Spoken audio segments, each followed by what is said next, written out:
माघारी जात आहे म्हणजे नक्कीच काही ना काहीतरी प्रसंग अनिवार्यच आहे. सन्माननीय उत्तम नाही, सन्माननीय उत्तम नाही. समाजात आहे पण समाजात काही समाज नाही.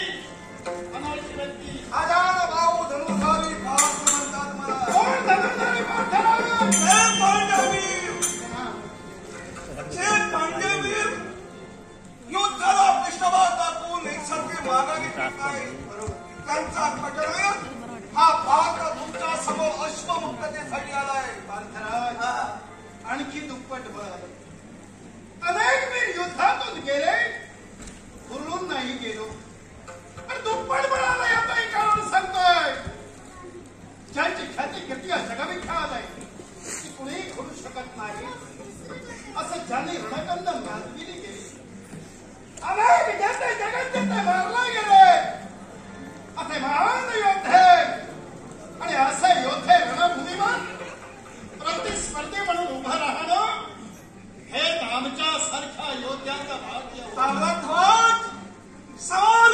बोलायची योग्यता काय हे लक्षात घेऊन शंभरदा होईना आमची प्रशंसा तुमच्या मुखातून झाली. मग आमची तुम्हाला विनवणी आहे. आम्ही जो योग्य चालविलाय म्हणजे धर्मकार्य होय.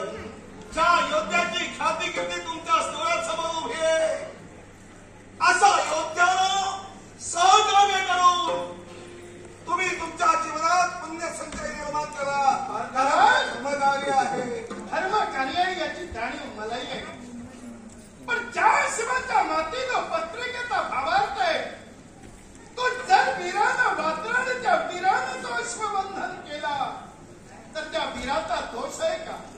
दोष त्या वीराचा नाहीये. मग ज्या वीरानं बंधन अश्व केलं त्यानं शरणागती पत्करावी हे वीर तत्वा शोभादायक आहे. शरणागती पत्कराचा याचा अर्थ नव्हे. तू वीर म्हणून या अश्वाला बंदिवान केलंय असं तुझ्या मतानं हा वीर आहे म्हणून तू केलंय. पण वीर केव्हा सिद्ध होतो? रणांगणावर दोन योद्धे युद्ध करत असताना एकाला जय दुसऱ्याला पराजय केलेला असतो आणि त्यात सिद्ध होतो खरा विजयी झालेला वीर असतो.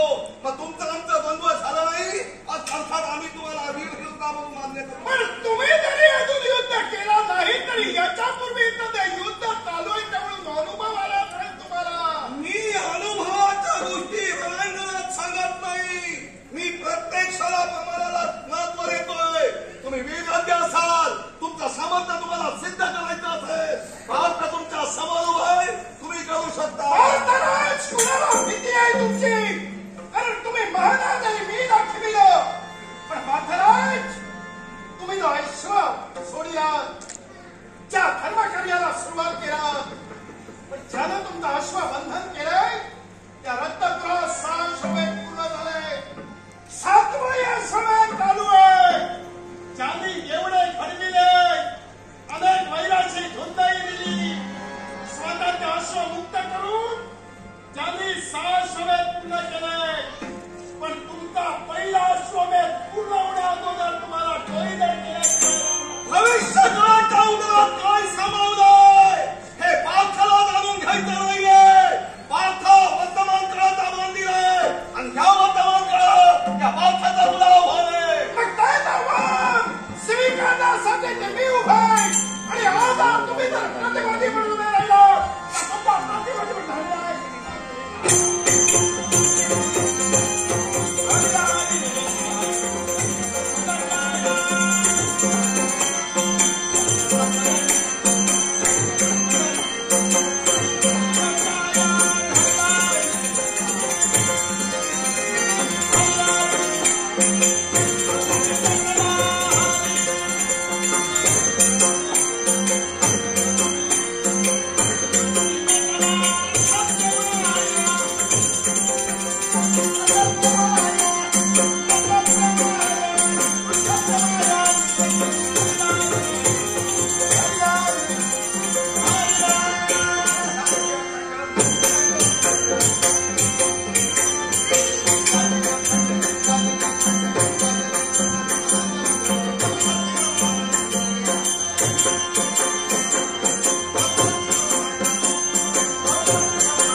ज्यावेळी तुम्ही माझ्या समोर उभे राहिला त्यावेळी मी काय म्हटलं की तुमचं आगमन होता दुप्पट बळ माझा झालाय. आणि याचं कारण काय माहित आहे का?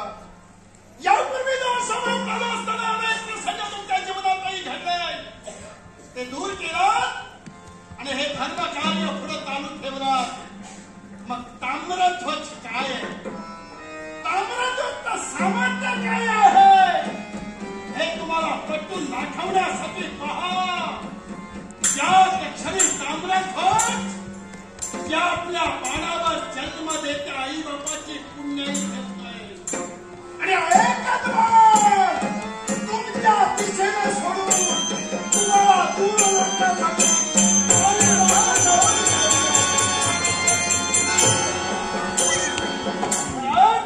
आई बापाची पुण्याई बाळाच्या आग्रहामध्ये ठेवली आणि तुमचा व्रत मी उडून गेलेलं आहे. सम्राट विजयी झालाय. मग हे आनंदाचा